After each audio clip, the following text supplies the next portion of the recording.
구약성경 역대하서 8장입니다. 우리 1절부터 6절까지 함께 읽겠습니다. 솔로몬이 여호와의 전과 자기의 궁궐을 20년 동안에 건축하기를 마치고 후람이 솔로몬에게 되돌려준 성읍들을 솔로몬이 건축하여 이스라엘 자손에게 거기에 거주하게 하니라.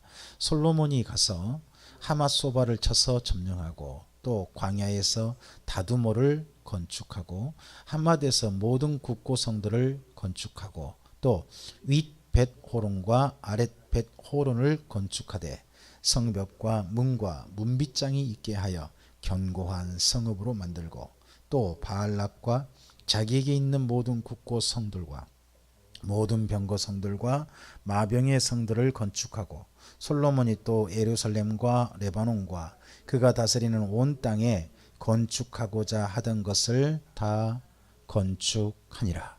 아멘. 솔로몬의 특별한 가장 중요한 건축의 시기는 한 20년인 것 같습니다. 성전이 7년이죠. 근데 나머지 궁궐 건축이 14년이에요. 궁궐을 그러니까 얼마나 화려하게 지었나 하는 것도 좀 생각해 볼 만합니다. 어쨌든 이제 솔로몬이 그렇게 짓고 그리고 난 다음에 솔로몬의 업적이 뭐냐? 40년간 왕이 있거든요. 근데 솔로몬의 업적은 8장을 읽어보면 딱 하나밖에 없습니다. 이분이요. 아마 이분을 따라서 장로님이 하신 것 같아요. 건축 남겨진 게 건축밖에 없어요. 건축으로 모든 사역을 다 했어요. 우리나라 한 분 장로님이 건축으로 그 임기를 다 채우셨잖아요. 약간 좀 비슷한 이분을 따라한 건지도 모르겠어요. 근데 이분은 자 솔로몬 시대를 이렇게 말해요. 샬롬의 정치를 하거든요. 평화의 정치예요. 평화의 정치면 사실 거의 전쟁이 거의 없는 시대죠. 여기 방금 읽어보신 본문에도요. 솔로몬이 전쟁했을 법한 이야기는 3절밖에 없어요. 하맛 소바라고 하는 작은 나라거든요. 그 다윗이 하맛 어기까지 점령을 했거든요. 그 위에 그 가장 강력했던 작은 나라가 소바란 나라예요. 근데 이 나라를 쳐서 점령했다. 그러니까 전쟁, 작은 나라 전쟁이 있었던 거죠. 근데 이런 전쟁이 40년 동안 한 번밖에 없다면 어때요? 진짜 평화로운 나라인 거죠. 그러니까 샬롬의 정치라 말할 만합니다. 근데요, 샬롬의 정치인데 그가 건설한 성들을 보면 그가 어디에 중점을 뒀는가 보여요. 그가 주로 건설한 솔로몬이 건설한 성은요, 주로 국방이에요. 국방, 군사력 관련된 거예요. 가장 평화로울 때 어떻게 보면 이제 이게 하나님의 한편 생각해 보면 그가 가장 지혜로웠을 때 이런 건축을 하거든요. 그건 이제 나중에 이 건축을 딴 데 써불죠. 산당 건축 이런 데 써버려서 문제가 있는데 그가 지혜로울 때 자기 나라가 평화로울 때요. 평화를 유지하는 방법이 뭐예요? 외교도 있지만요. 결국은 이 나라가 다른 나라 가면 이 나라를 쳐들어오지 못하게 만들어야 돼요. 그럼 그만큼만 국방력이 있어야 하는 거죠. 가장 평화로울 때 확실하게 국방력을 마련해 놓은 사람이 누구냐 그러면 솔로몬이었다는 거예요. 그리고 솔로몬의 거기 내용을 읽어보시면 맨 위쪽 저 가장 최북단입니다. 북단이 하맛소바예요. 하맛소바에서 국고송이죠. 국가적 창고, 국가 건물을 짓고요. 그리고 광야라고 돼 있지 않습니까? 4절에 광야가 최남단이에요. 네게브라고 불리는 남쪽입니다. 최남단 쪽에 다두몰이라고 하는 또 성을 건설합니다. 그러니까 남과 북에 국가적인 사업을 하는 거죠. 국경지대예요. 그리고 그 안에 또 벳호론과 아래 벳호론은요, 예루살렘으로 올라오는 비탈길이에요. 그러니까 예루살렘에까지 그 전쟁이 오면 안 되잖아요. 그럼 중간에 막아내야 되잖아요. 막아낼 수 있는 요새를 만든 거죠. 그게 벳호론과 아래 벳호론이에요. 거기 보면 뭐 성벽, 문빗장 이렇게 견고한 성을 만들었다. 그러니까 적이 쳐들어오면 유사시 적이 들어왔을 경우에는 중간에 막을 수 있는 이 모든 일 평화로운 데 다 했어요. 평화로운 때. 그리고 바알랏 여기는 그 단지파 원래 단지파 땅입니다. 가장 그 나라의 중간부 정도입니다. 거기다 병거성을 만들고 또 마병 나라가 자기가 왕이었을 때 이 나라에 특별히 육성한 부대가 보입니다. 말을 타고 전쟁하는 그 부대 있지 않습니까? 마병 부대를 육성했다 하는 것도 보입니다. 그러니까 솔로몬이 건설한 건요, 국가적으로 나중에 짐이 됩니다. 너무 건축을 너무 많이 했어요. 자기가 하고 싶은 건축 다 해버렸거든요. 근데 이게 그러면 국민들에게 뭐가 될까요? 짐이죠. 짐인데 솔로몬은 자기가 평화로울 때 어떻게 보면 자기 사치라든지 그런 주로 한 게 아니었다는 거예요. 사치는 뭐가 보이냐 그러면 궁궐 짓는 거. 한 14년 지어요. 근데 남은 건설은 전부 다요, 국가를 위한 거예요. 진짜 국가를 위한 거. 진짜 국방, 장차를 대비한 거죠. 근데 이런 것도 보면 솔로몬이 나름 잘했다는 측면을 지금 이야기해 주고 있는 거예요. 이런 부분이. 그리고 솔로몬 때에 어떻게 보면 이 다음에 항상 중요한 건 뭐냐 그러면 지금 가나안 땅을 정복했지만 가나안 땅에 잔존 세력이 있어요. 이들에 대해서 앞으로 두고두고 후환이 되면 안 되겠잖아요. 그러면 가나안 7족속을 어떻게 만들었느냐 하는 거 중요한 거거든요. 자, 7절 이하요. 이스라엘이 아닌 헷 족속과 아모리 족속과 브리스 족속과 히위 족속과 여부스 족속에 남아있는 모든 자, 이들이 누구죠? 그 가나안 7족속 중에 사람들이에요.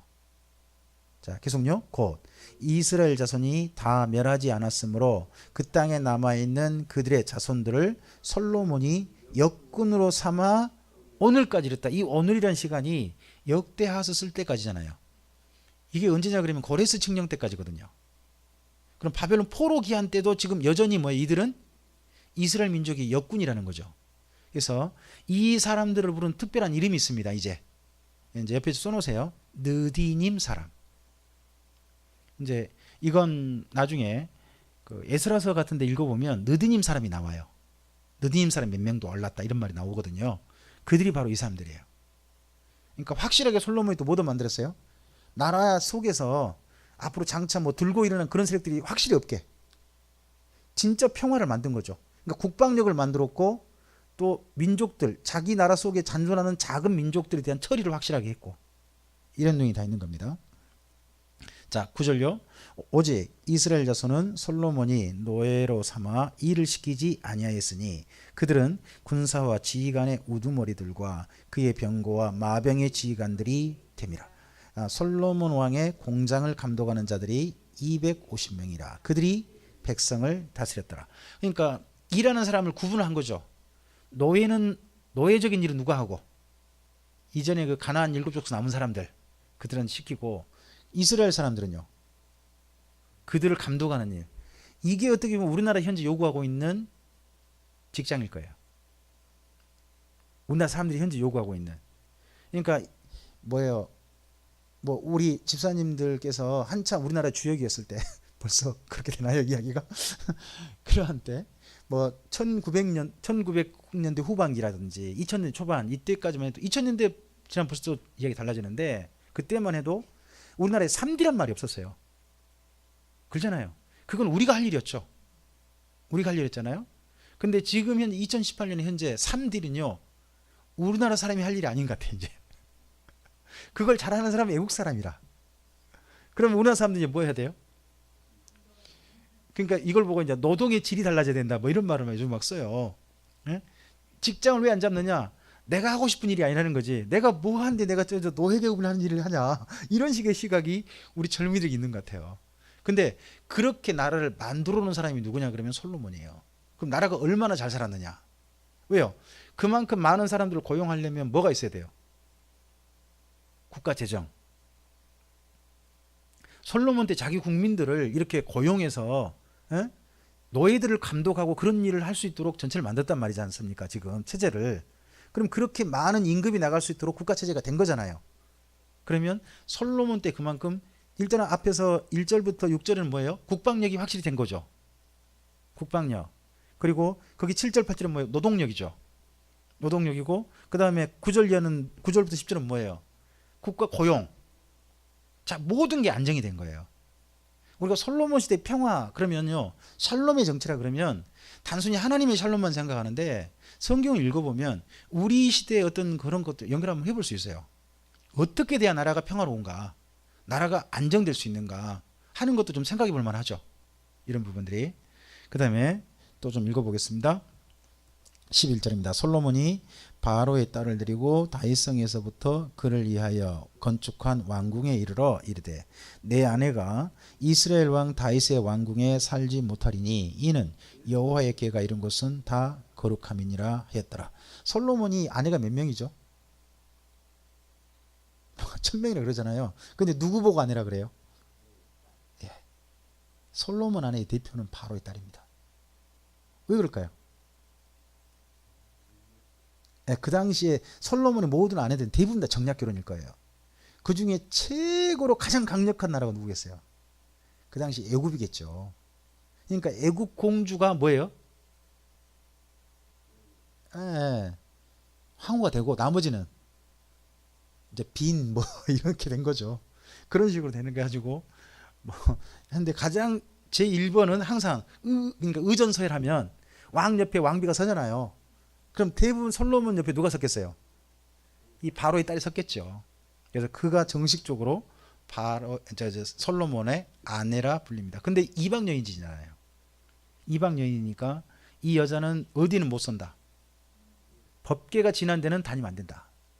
따로 했다 하는 겁니다. 이제 이것이 전부 다 언제 때냐? 젊었을 때입니다. 이 다음에 늙었을 때 이야기를 하지 않습니다. 자, 그 다음 또 좀 읽어볼까요? 12절입니다. 솔로몬이 낭실 앞에 쌓은 여호와의 제단 위에 여호와께 번제를 드리되 모세의 명령을 따라 매일의 일과대로 안식일과 초하루와 정한절기 곧 1년의 세 절기 무교절과 칠칠절과 초막절에 드렸더라. 이거 매일의 일과라고 했는데 매일은 아닌 것 같아요. 자, 거기 매일의 일과대로 하고는 그 다음 첫째 언제 드려요? 안식일. 두 번째 날 초하루. 이거 보고 우리 뭐라 그러죠? 월삭? 월삭이라 그럽니까? 월삭. 그리고 또 뭐예요? 정한절기, 절기 때. 예, 자칫 또 매일의 일과대로 그러면 매일매일 드렸다. 아니, 왕이 정식으로 와서 국가적인 어떤 제사로서 왕이 대표로 드린 제사는 안식일 날 드렸고 일주일에 한 번. 그죠? 그리고 매월 하루 첫날 드렸고 그리고 절기 하루 1년에 3번 절기 있잖아요. 이스라엘 민족 절기. 그때는 드렸다 하는 겁니다. 언제까지 드렸을까요? 젊었을 때. 근데 이게 이 다음은 왜 늙어서는 아니죠? 자기 아내들한테 산당 지어주고 그쪽 맨날 댕겨버렸잖아요. 이게 젊었을 때 이야기인 거죠. 어쨌든지 또 계속요. 14절요.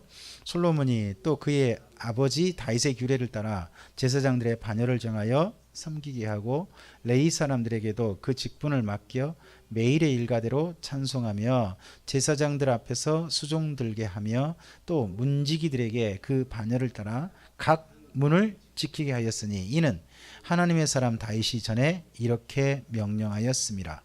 제사장들과 레위 사람들이 국고 일에든지 무슨 일에든지 왕이 명령한 바를 전혀 어기지 아니하였더라. 이런 때가 있었다는 거죠. 솔로몬 때에. 또 계속요. 솔로몬이 여호와의 전에 기초를 쌓던 날부터 준공하기까지 모든 것을 완비하였으므로 여호와의 전 공사가 결점 없이 끝나니라. 자, 갑자기요.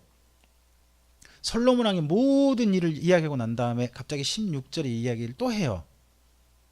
여기까지 한 솔로몬이 치적이거든요.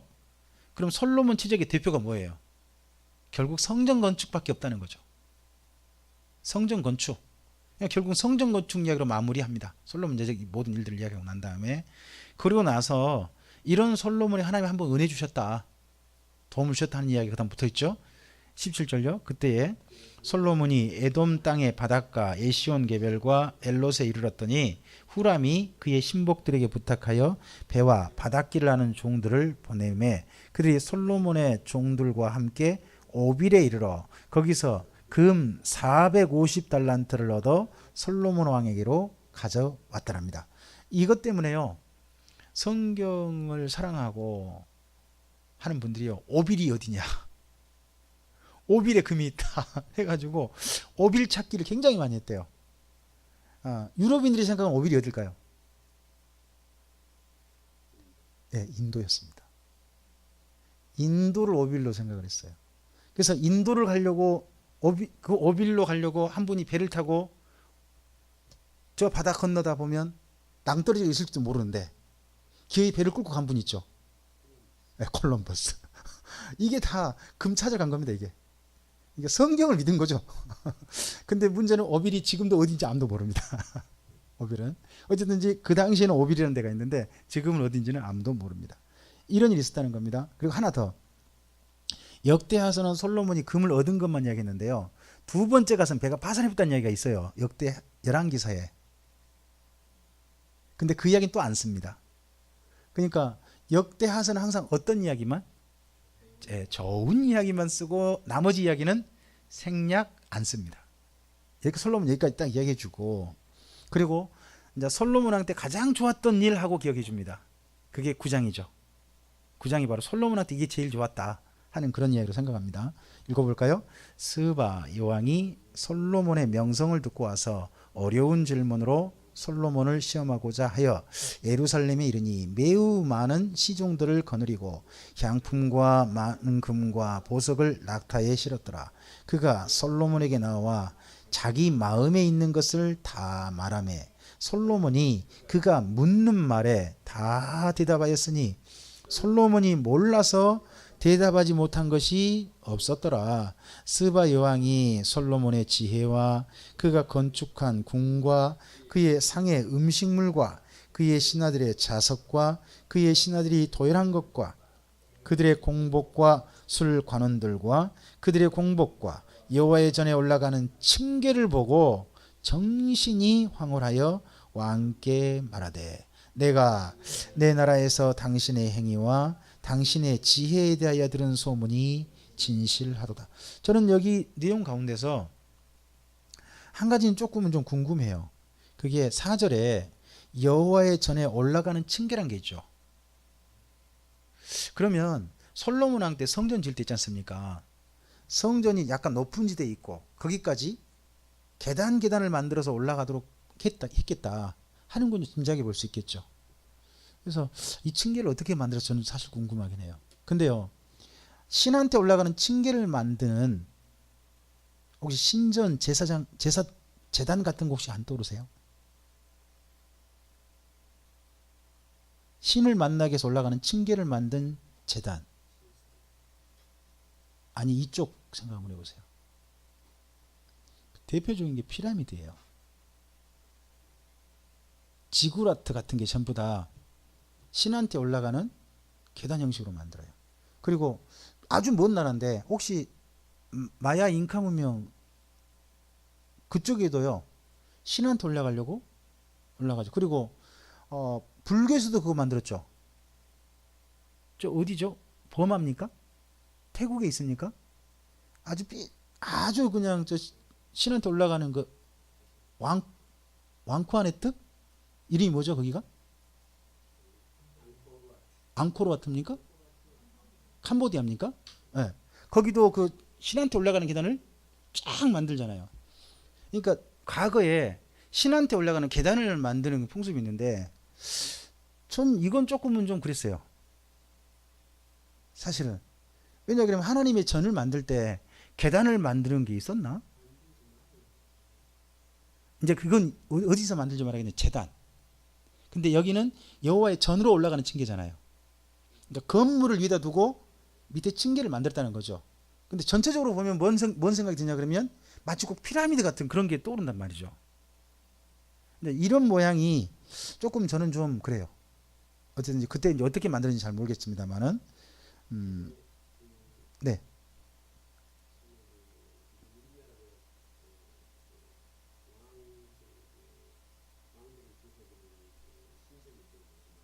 네. 예. 네.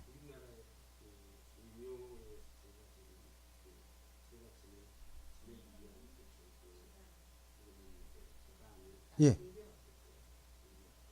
그래요? 네. 원래 계단이 없어요.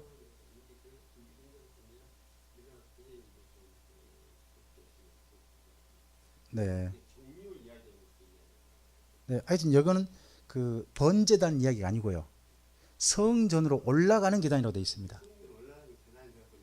네, 전체적인 이제 건물이 여 언덕 위에 있고 거기까지 계단을 쭉쭉쭉 만들어 가지고 있는 모양인 거죠. 근데 전체적으로 모양 한 덩어리 보면 이거 마치 꼭 피라미드 형식이라는 거죠. 조금 좀 그런 부분이 있어서 저는 조금 좀 그랬다는 겁니다. 자, 어쨌든지 이런 이야기를 듣고서 이를 보고서 이 여왕이 했던 이야기입니다. 7절 일단 읽어보죠. 6절부터 읽어볼까요? 내가 그 말들을 믿지 아니하였더니 이제 와서 본즉 당신의 지혜가 크다 한 말이 그 절반도 못되니 당신은 내가 들은 소문보다 더하도다. 복되도다 당신의 사람들이여, 복되도다 당신의 이 신하들이여, 항상 당신 앞에 서서 당신의 지혜를 들음이로다. 이게 복되다 그랬는데 솔로몬의 신하들은 그렇게 생각할까요? 솔로몬의 저 지혜를 들어보고 난 다음에 여왕이 하는 말이 부럽다. 당신의 말을 매일같이 듣는 이 신하들은 얼마나 좋을까. 근데 신하들은 속으로 뭔 생각을 할까요? 매일 들어보시오. 혹시 그러지 않았을까요? 하여튼 뭐 그런 생각을 했을 수도 있죠. 또 계속요. 8절요. 당신의 하나님 여호와를 송축할지로다. 하나님이 당신을 기뻐하시고 그 자리에 올리사 당신의 하나님 여호와를 위하여 왕이 되게 하셨도다. 당신의 하나님이 이스라엘을 사랑하사 영원히 경고하게 하시려고 당신을 세워 그들의 왕으로 삼아 정의와 공의를 행하게 하셨도다 하고, 이에 그가 금 120달란트와 매우 많은 향품과 보석을 왕께 드렸으니 스바 여왕이 솔로몬 왕께 드린 향품 같은 것이 전에는 없었더라. 이 표현이 참 재밌어요. 전에는 없었대요. 그러면요, 그 후에 뭔가 있었다는 거죠. 그러니까 솔로몬 전에는 그런 정도 온 게 없었다고 해요. 근데 이 글을 쓴 분 입장에서는 뭐요? 솔로몬 때부터 지금 고레스 칙령 그때까지잖아요. 그때 사실 뭔가 일이 있었다. 그럼 짐작해 볼 수 있는 때가 언제일까요? 왕한테 더 어마어마한 향품을 드리고 예물을 드리고 했던 혹시나 사건이 있다면, 저 히스기야 때가 아닐까 짐작해 봅니다. 히스기야가 아수르 군대가 하룻밤에 다 죽어버리고 난 다음에 그 다음에 주변 나라가 예물을 바쳤는데 그 다음 보면 그가 부자가 됐대요. 그렇게 나오거든요. 그래서 솔로몬 이후에 아마 더 큰 예물을 받은 사람이면 혹시나 히스기야일 수도 있겠다. 이거 어디까지 짐작입니다. 모르겠습니다만 그런 부분이 좀 생각해 볼 만하다는 거죠. 자, 좀 더 좀 보죠.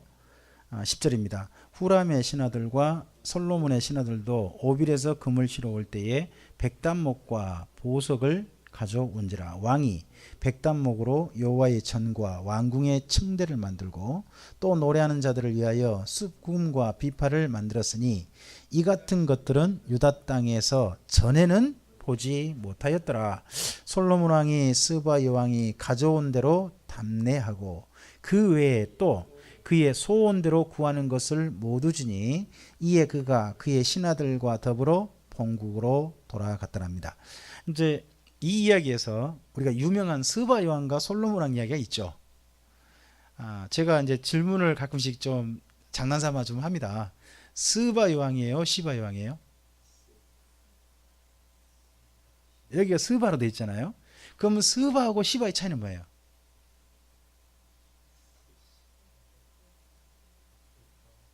네. 시바는요, 이디오피아 땅만을 가리키고요. 이디오피아 땅만. 그리고 스바로 하면요. 스바로 하면 이 이디오피아 구스 나라가 아라비아 반도까지 진출한 적이 있었대요. 마치 꼭 우리나라 그 백제가 중국 요동 반도를 차지해 가지고 근초고 왕 때입니까? 그때 넓은 영역을 가지고 있었지 않습니까? 에? 그랬을 때처럼 이 구스란 나라가 아라비아 반도 남단까지 다 차지해 가지고 넓은 영역을 다스린 때가 있었답니다. 그때가 솔로몬 왕 때라네요. 그때 그렇게 넓은 지경을 말할 때는 그 지명이 스바라고 한대요. 그러니까 시바는 어디만 가리키고 아프리카 이디오피아만 가리키고 스바는 더 넓은 영역이래요. 저는 스바가 어디라고 생각했냐 그러면 아라비아 반도 남해면 있죠. 예멘. 맨 끝에 예멘. 거기를 가리킨 표현으로 생각했는데 이게 실제 찾아보니까 그런 내용이 아니라 예멘이 포함되어진 구스 땅까지 거기를 포함해서 스바라고 한대요. 그러니까 스바 여왕이건 시바 여왕이건 전부 다 어디 여왕이라는 이야기죠?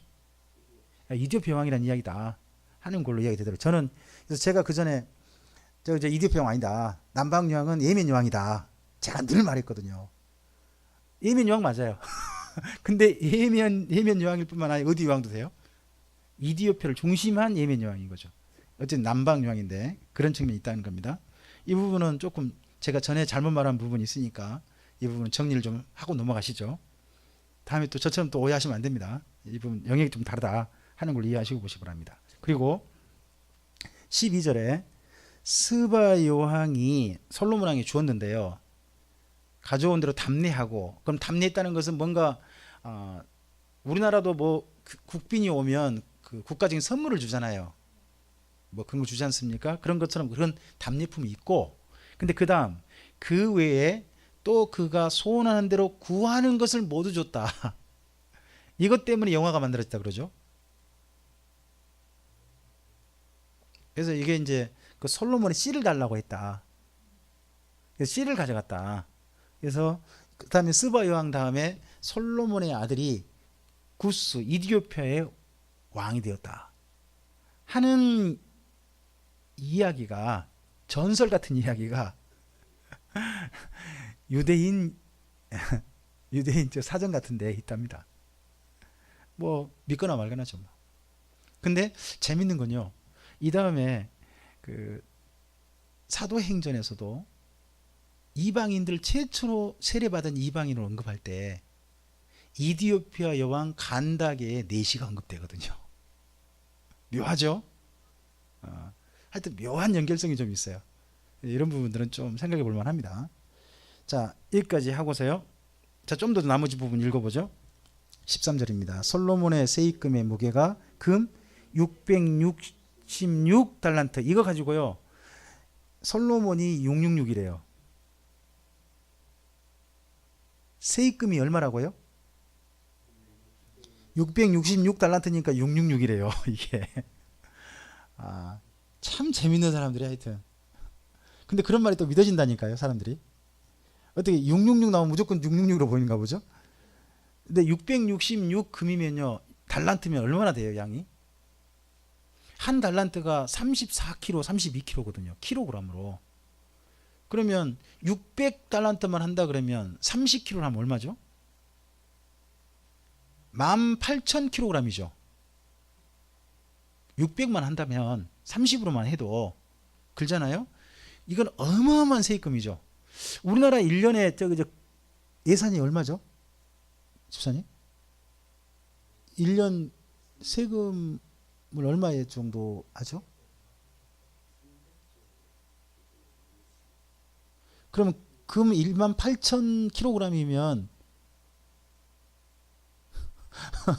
그게 세입금으로 하면 얼마 돼요? 솔로몬 때 얼마나 부자였는가 좀 생각해 볼 만하죠. 정말 그 국가적인 경쟁력이. 그러니까 국민들을 뭐 해요?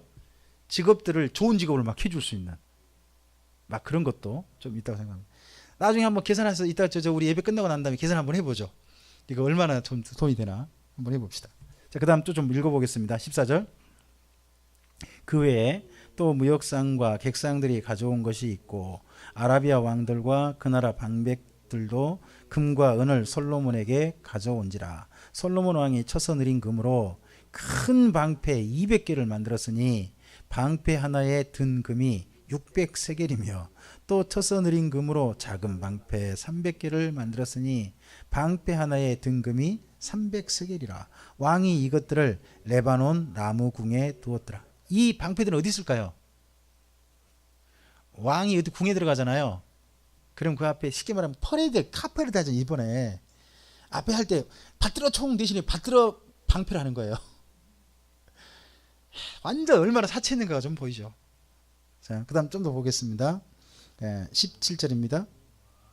왕이 또 상하로 큰 보좌를 만들고 순금으로 입혔으니 그 보좌에는 6층계와 금 발판이 있어 보좌와 이어졌고 앉은 자리 양쪽에는 팔걸이가 있고 팔걸이 곁에는 사자가 하나씩 서 있으며 또 12사자가 있어 그 6층계 양쪽에 섰으니 어떤 나라에도 이같이 만든 것이 없었더라. 이거 가지고 이제 또 뭐 유다 지파는 다윗의 새끼라, 저 사자 새끼라, 그저 옛날 야곱이 했던 이야기 연결하는 거 있지 않습니까? 그렇게 하신 분도 있는데 제가 봐서는 순전히 사치입니다. 이건 왕이 자기가 그만큼 뭐라는 거예요. 이런 데가 멋진 존재다 하고 나타내려고 이런 걸 만든 거죠. 자, 20절입니다. 솔로몬 왕이 마시는 그릇은 다 금이요 레바논 나무 궁의 그릇들도 다 순금이라. 솔로몬의 시대에 은을 귀하게 여기지 아니함은 왕의 배들이 후람의 종들과 함께 다시스로 다니며 그 배들이 3년에 1차씩 다시스의 금과 은과 상아와 원숭이와 공작을 실어오며. 다시스가 어디죠?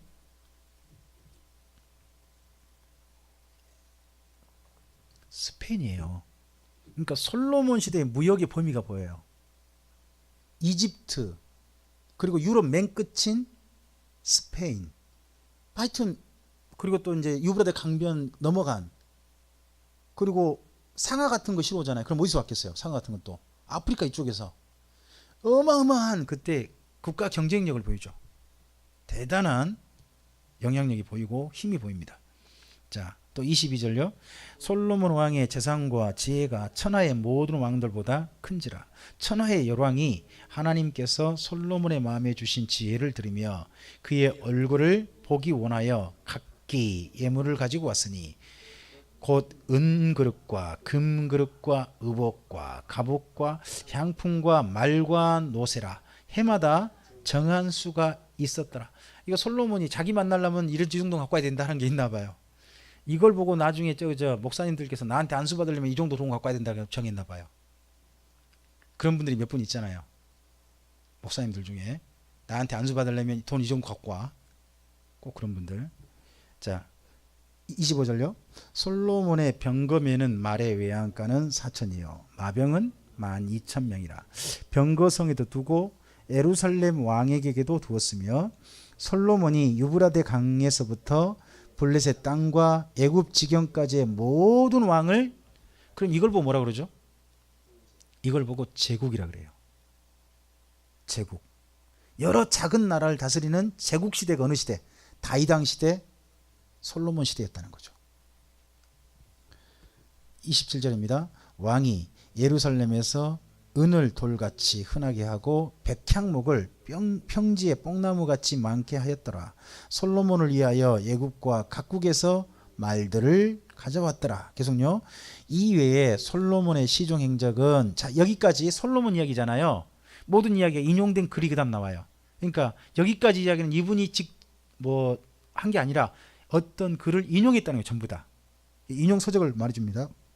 첫째 뭡니까? 선지자 나단의 글. 둘째 실로 사람 아히야의 예언. 그리고요 선견자 이또의 묵시책, 곧 이또가 느바스의 아들 여로보암에 대하여 쓴 책 등의 내용이 여기까지 인용되는 글이란 거예요. 이제 이런 식으로 쓰는 게 뭐죠? 이게 논문이죠. 요즘 레포트는 꼭 인용책을 써야 되잖아요. 표절 시비가 없도록. 이걸 철저히 잘하고 있는 글 내용이 보입니다.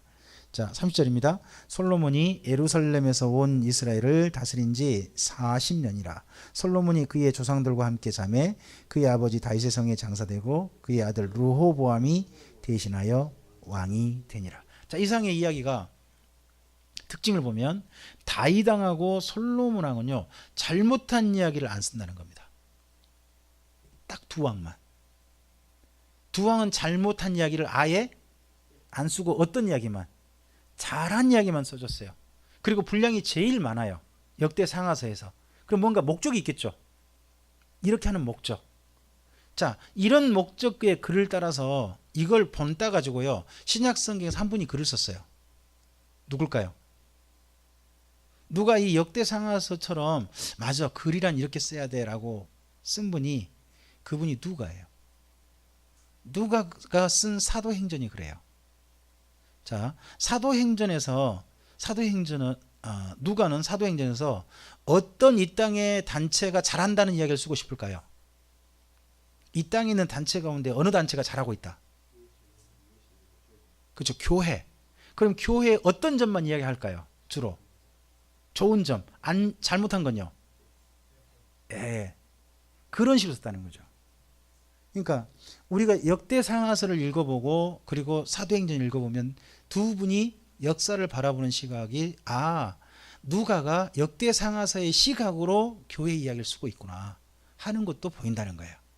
이런 측면도 우리 한번 좀 생각해 봐야 됩니다. 저는 사실 조금 이런 생각할 때가 있습니다. 어떻습니까?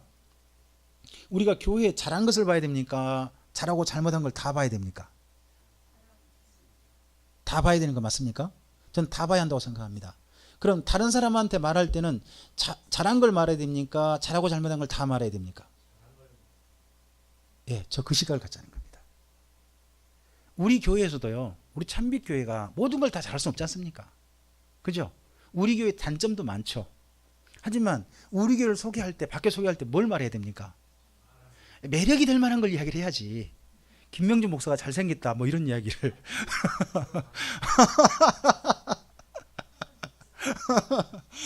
하여튼 그런 교회가 좀 뭐라 그럴까 매력 있을 법한 이야기 있지 않습니까? 사람이 올만한 이야기들, 좀 호감을 가질 만한 이야기.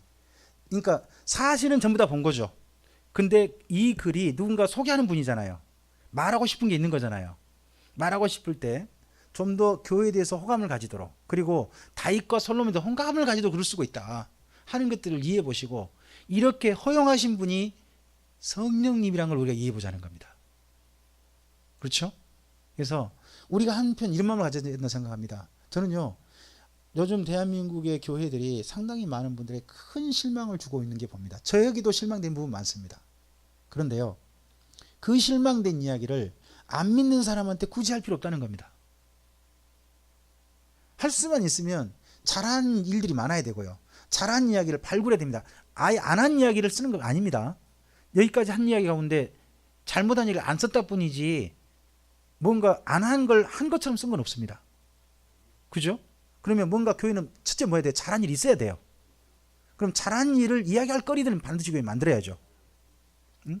그리고 그런 이야기를 만들 수 있는 교회가 되고, 이야기를 좀 있는 교회가 되고, 거리가 있는 교회가 돼야 되고, 대신에 다른 사람이 와도 그래, 이 교회는 이 거리가 있으니까 그나마 교회다, 좀 더 매력이 있다 인정할 만한 교회로 간다면, 여기 솔로몬과 다윗 시대를 소개하고자 하는 이분의 마음이나, 그리고 누가의 교회를 소개하는 마음이나, 오늘 우리 참빛교회를 소개하는 우리 마음이나 저는 동일시하다고 생각합니다.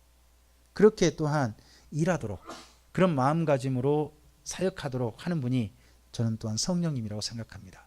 그러다면 좀 더 이러한 시각에 맞춰서 우리의 삶이 하나님 안에서 하나님을 잘 전하는 전도자로 사용되기를 바랍니다. 기도하시겠습니다. 주님 감사합니다. 오늘 역대하서에서 솔로몬 이야기가 마무리되어졌습니다.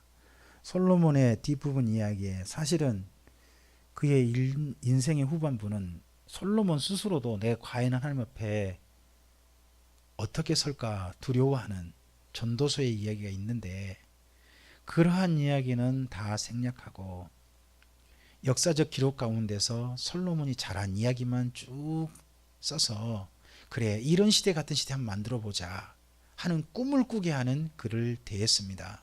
그랬던 것처럼 신약에서도 교회에 수많은 문제점이 있고 아픔이 있고 단점이 있었을 터인데, 그런 부분들은 이야기하지 않고 대신에 교회가 정말 잘하고 있는 것들, 잘했던 것들을 사실대로 말해서, 그래 이런 교회가 되고 싶다, 이런 교회에 나도 함께하고 싶다 하는 마음이 들게 만들었던 사도행전을 또한 기억합니다. 그러한 것처럼 오늘 이 시대 속에 우리로 하여금 함께 주님의 몸된 교회를 이루게 하고, 주의 교회를 위하여서 함께 사역할 수 있는 기회를 허락하신 하나님께서 우리에게 어떻게 사역하길 원하신지를 이해했습니다. 우리 마음속에 담긴 이해된 대로 주의 교회를 소개하고, 그런 매력 있는 사람들로서 우리의 삶의 자리에 서서 우리를 통해서 주님의 아름다운 일들이 주변 사람들에게 전해지고, 교회를 향해서 좀 더 호감을 가지고 긍정적인 생각을 가지고 주님의 사람들과 함께 예배에 동참하는 사람들이 늘어나는 아름다운 일들이 있도록 주의 도우심을 허락해 주시옵소서. 부탁드리오며 예수님 이름으로 기도합니다. 아멘.